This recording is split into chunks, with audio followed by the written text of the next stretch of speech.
रायगड महाराष्ट्रासह देश विदेशातील ताज्या बातम्या पाहण्यासाठी मॅक्स इंडिया लाईव्ह चॅनलला सबस्क्राईब करा आणि बेल आयकॉन दाबायला विसरू नका।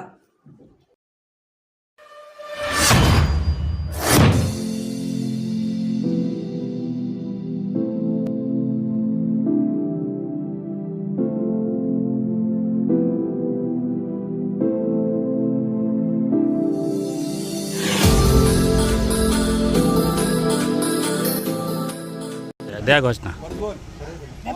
लोकराज्य पक्षाचा एलकोट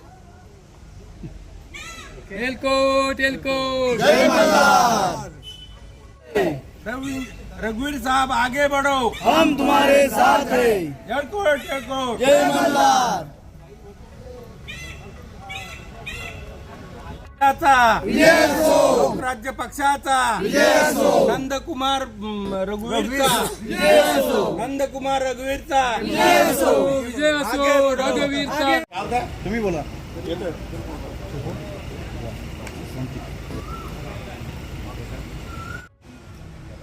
आज आपण या ठिकाणी लोकसभेचा उमेदवारी अर्ज दाखल केला आहे।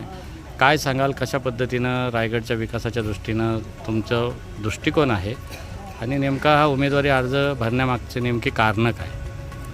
आज जवळजवळ 50 ते 60 वर्षांपेक्षा जास्त वेळ होऊन गेला स्वातंत्र्य मिळाल्यानंतर सुद्धा, आणि रायगड, रत्नागिरी किंवा संपूर्ण कोकण जर तुम्ही बघितलात तर ज्या मूलभूत सुविधा या भागाला मिळायला पाहिजेत त्या मिळाल्याच नाहीत। म्हणजे इथले जे काही खासदार आमदार आहेत ते फक्त सभामंडप, समाज मंदिर याच्याच मागे लागलेत, पण जे पॉलिसी मॅटर्स करायला पाहिजेत आणि कोकणाचा जो पूर्ण विकास व्हायला पाहिजे त्याकडे ते अजिबातच लक्ष देत नाही आहेत। त्याच्यामुळे आमच्या डोक्यामध्ये किंवा सर्वसामान्य जनतेच्या मनामध्ये किंवा इथले जे विचारवंत आहेत रायगड रत्नागिरीमधले, त्या सगळ्यांच्या विचारामध्ये असं आहे की काहीतरी पॉलिसी मॅटर्स असे झाले पाहिजे की ज्याच्यातून रायगड, रत्नागिरी आणि पूर्ण कोकणाचा विकास होईल। आज आपण बघतोय की महागाई तशीच आहे, बेरोजगारी तशीच आहे, मग ही सगळी संपणार कधी?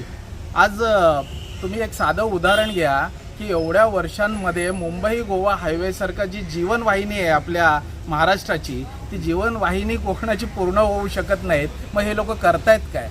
हे करणं त्यांना सहज शक्य होतं। हे फक्त एक समोर दिसणारं आपल्याला टोक आहे, पण त्याच्या खाली जेवढे विकासाची कामं आहेत त्या विकासाच्या कामांचा पैसा नेमका जातोय कुठं, तो सर्वसामान्यांपर्यंत पोहोचत का नाही आहे? आणि याच्यासाठी आवाज उठवण्यासाठी म्हणून मी कोळी समाजाचा उमेदवार जरी असलो तरी मी फक्त कोळी समाजासाठी नाही तर पूर्ण रायगड रत्नागिरीमधल्या सर्व बांधवांसाठी, सर्व जाती बांधवांसाठी, सर्व म्हणजे अगदी ब्राह्मण असू दे, कोळी असू दे, माळी असू दे, भंडारी असू दे, कुणबी असू दे, या सगळ्यांसाठी, त्या सगळ्यांना जो काही त्रास होतोय त्याच्यासाठी आवाज उठवण्यासाठी मी जातोय।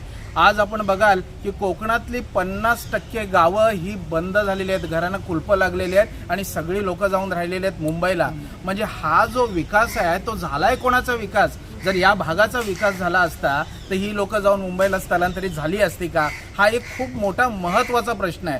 फक्त इथे ना विकासाच्या बाथा मारल्या जातात आणि लोकांना फक्त फसवलं जातं। इलेक्शन आले की फक्त रस्त्यावरती डांबर पडते आणि पुन्हा तो जो काय रोलर फिरवायचा आहे ना तो लोकांच्या नशिबावरती आणि आयुष्यावरती फिरवला जातो। हेच मला सांगायचं आहे आणि याच्यासाठीच मी उभा राहतोय। आणि मला खात्री आहे की परंपरागत मतं जी त्या पक्षाची आहेत ती जरी त्या पक्षांना मिळाली तरी ज्या लोकांना देशहितासाठी मतं द्यायची आहेत, देशाचा विकास करायचा आहे, सर्वसामान्य लोकांचा विकास करायचा आहे, ते लोक मला नक्की मतं देतील आणि मी त्यांचा विश्वास पूर्ण करेन अशी मला खात्री आहे।